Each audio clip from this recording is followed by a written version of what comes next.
Hello, folks, and welcome to another episode of the Cubs Line Podcast. I'm Ryan Dunleavy, And I'm Ron Zelinsky.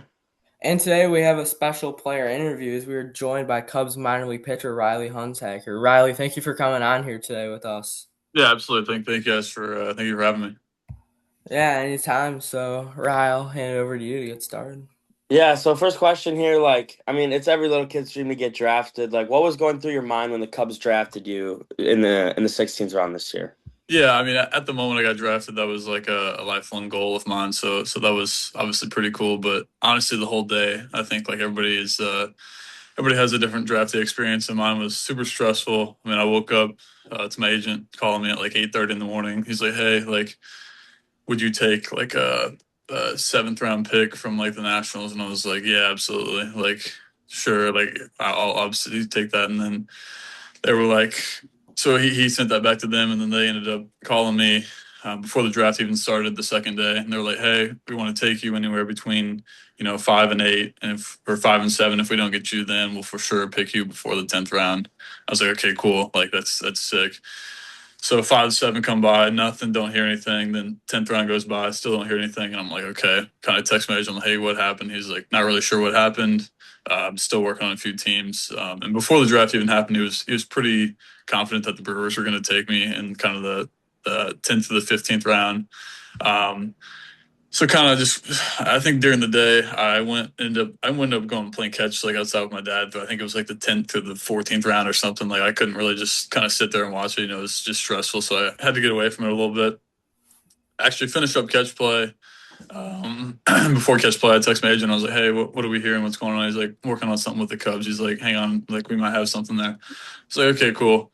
So I ended up finishing catch play. About 10 minutes after that, he texted me. He's like, "Cubs next pick," and I was like, "Okay, like I feel I've heard this already. We'll see." So I go inside, turn on the TV, and sure enough, the 16th round comes. I hear my name called, and it was that moment was surreal. Obviously, I'm with my family, my mom, dad, and sister. We were all there, and that was a super cool moment for us to all share. And then after that, my phone kind of started blowing up. Jahil, the area scout, was the first one that called me.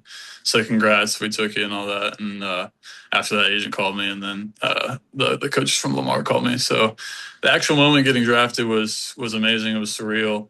Definitely a lifelong dream and something I worked for, but definitely stressful leading up to that. So, but definitely happy to be with the Cubs for sure. Happy to have you. Yeah, it's got to be pretty relieving getting your name called there. Yeah, for sure. All right, so my first question is, what was kind of the decision for you to transfer to Lamar your junior year? And obviously, it paid off as you were first team All Southern Conference, and you did great junior year at Lamar. So, what was that process like, kind of transferring and making that decision?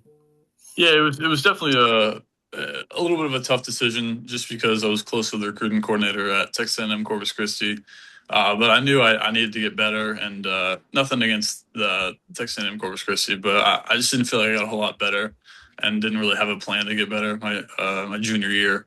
And so after that, I knew I needed to make a change if I wanted to play professional baseball. So I knew that I had to make a change. So I got in the portal, kind of hoping that Lamar, because I knew they had a good pitching coach at that point. Sean Snedeker was really good. But by the time I got in the portal, he actually ended up going to Baylor. But then Sean McGrath, he came from Iowa, and we teamed up, and that was definitely the best decision I made with him and Will Davis paired up. That was one of the best coaches, like best coaching pair I've had in my career.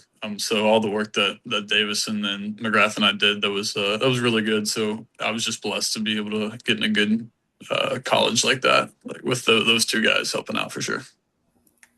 Yeah, probably Yeah. glad you made the move looking back now then. Yeah, for sure, absolutely. It was. I knew I needed to make a move, and I just got blessed with those two guys, and definitely made the right decision. Easily the best decision I made in my college baseball career was going to Lamar with those guys. Yeah.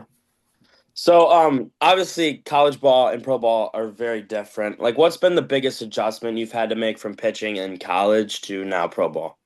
Yeah, we're obviously still working on it, but I think whenever you miss here, say you leave a slider up or shade it more middle, maybe those balls get hit either hard or for like base hits. Where in college, like hey, they might foul it off or they might miss hit it for a ground ball.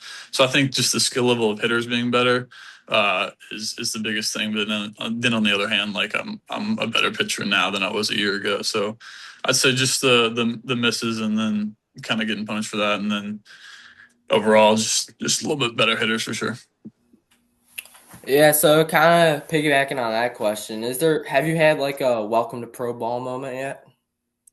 Uh I mean, I've had a few rough outings here and there, but I don't know if a welcome to Pro Bowl, maybe just like I remember one outing, just like everything it seemed like was getting hit, and it was like I went back and looked, and I was like, okay, like how are they getting to those pitches, and like how are they hitting those pitches? And I ended up talking to the pitching coach, Andrew Betchner's a guy here. He's amazing. He's really good. I was kind of like, okay, how are they getting to those pitches? And he was like, well, man, like he's like they're just really good hitters. He's like they practice too, is like what we always say, and it's like so I think just throwing some of my best pitches and they still get hit, and it's kind of like okay, like that's the level we're at, and just gonna have to go make better pitches next time.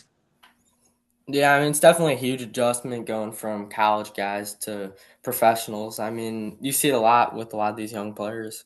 Yeah, no, for sure. The level of hitting is definitely better. Yeah, and that's an interesting way to look at it too. Just like more just because the hitting and like how talented the hitters are. Yeah, absolutely. So you've already struck out 20 batters in 20 innings, averaging a strikeout per inning.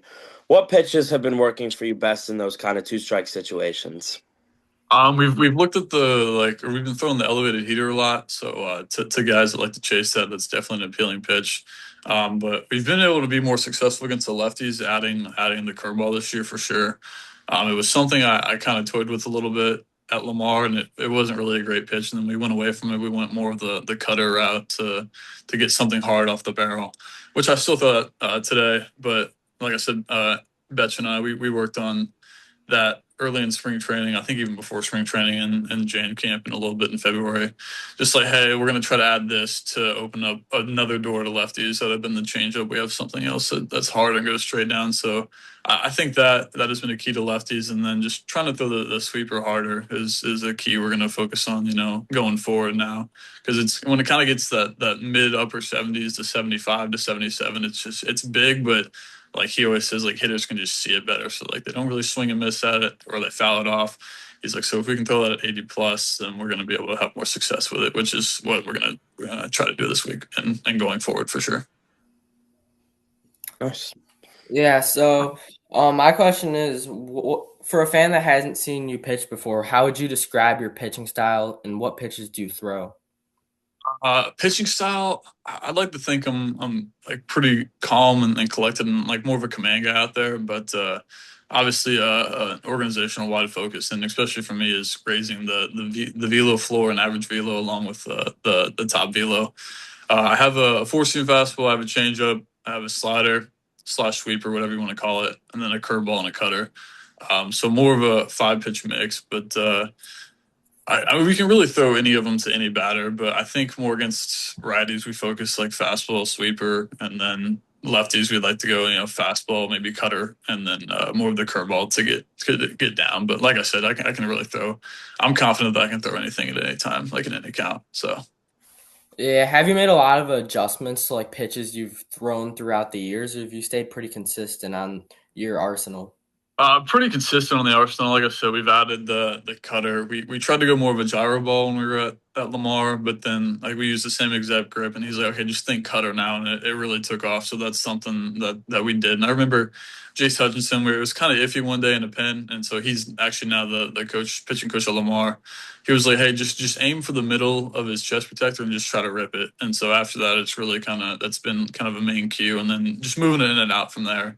And then, like I said, adding the curveball and just making that a better pitch instead of a slow 70-mile-an-hour curveball. We try to get it at 80 plus. So I think most of the pitches have stayed the same, just adding those two pitches and trying to throw everything overall harder and just with a bigger shape, I think, in some cases.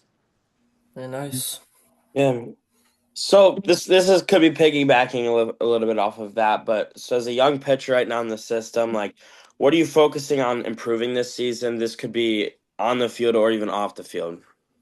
Yeah, I think changing like the body composition was a big focus for us this summer. I came in, I think, at 240 something, and by the end of fall camp, I got down to like 211, and obviously that Arizona heat and being outside every day can make you lose weight pretty quick. But which is what we were wanting to do. We ended up losing like a lot of like the body fat. So and then at the end we started getting on muscle, and I continued that through the winter break. So I think just continuing to get overall stronger. We have force plate stuff, and we measure our power outputs and all that. So just getting as strong and as quick as possible for that to translate over to the mound, and then mound overall, just increasing the overall velo average and peak is another focus that we have, along with being able to like get outs as well and pitch. Yeah, nice. That Arizona heat's a killer. Yeah. Some of the days we'd walk out, it'd be 120 degrees at noon, and we're like, dude, this is crazy. But during spring training, it was absolutely beautiful, which is nice. It was 70, 80 degrees every day. Like, not overly hot, but definitely not cold. In February, coming from Missouri, it can definitely be freezing. So that was Oh nice. yeah.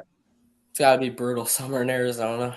Yeah. The summers they were definitely hot, and I think by the time we were out there, most of us draft guys that didn't go play, we were out there from the end of July all the way to right before Thanksgiving break. So we were all out there for a while. And we kind of saw the weather change, but there towards the end of November, it got really nice. So Yeah, so kind of talking about like the Arizona League. I know in one of our interviews with Cayman Franklin, he said it's like a real community down there. Like everyone's down there to support each other, from the coaches to the players. Like, what is kind of that community down there at the camp in Arizona from year on to year out?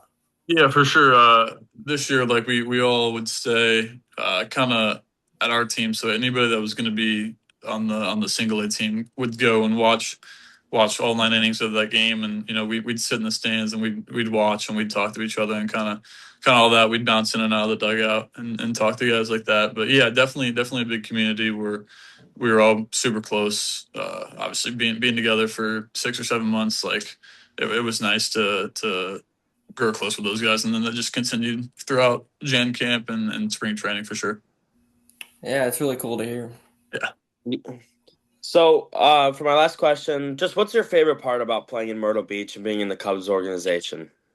The Cubs organization is, I didn't realize it until you drafted into it. It's such a huge fan base. Like, they're so supportive. Like, and not that like I didn't know that people were Cubs fans, but like so many of like our family friends, like my mom and dad's friends, like reached out like, oh my goodness, the Cubs, like, that's our favorite team, and like we would have never known like if I wasn't drafted by the Cubs. But I go that and I hear all the stories about like the fans being like so supportive, and then you see that in spring training, like fans that like don't even really like, sure they know who you are, but like they've never met you, like they're coming out and like to watch you pitch, like they're bringing their kids, like they're bringing their grandkids, like on the backfields in a middle of March day. So like that was cool to definitely see that, and for sure the community and the fan base is amazing from what I hear and from what I've experienced, no doubt.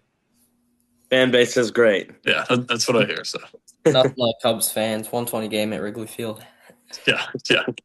So then, for my last question, what advice would you give to a young pitcher trying to add velocity? I think the biggest thing for me was obviously you got to get somebody that you trust and who knows their stuff. But the biggest thing for me, I think, has been like the weight room. Like if you're powerful at some point, like you're gonna, if you need to make a mechanical change, like everything will finally click and you'll be able to use that power for velocity. So I think getting overall as big and fast and strong as you can is something that I think you can focus on, and then obviously working on somebody that or working with somebody that knows what they're talking about and that you trust is a big thing. Yeah. Well, Riley, thank you for coming on the show today. Good luck the rest of the season in Myrtle Beach. Can't wait to watch you pitch. Yeah, thank you guys. Thanks for having me for sure. Anytime. Yeah, Signing off, Ryan Dunleavy. Ryan Zunski. See you guys next episode.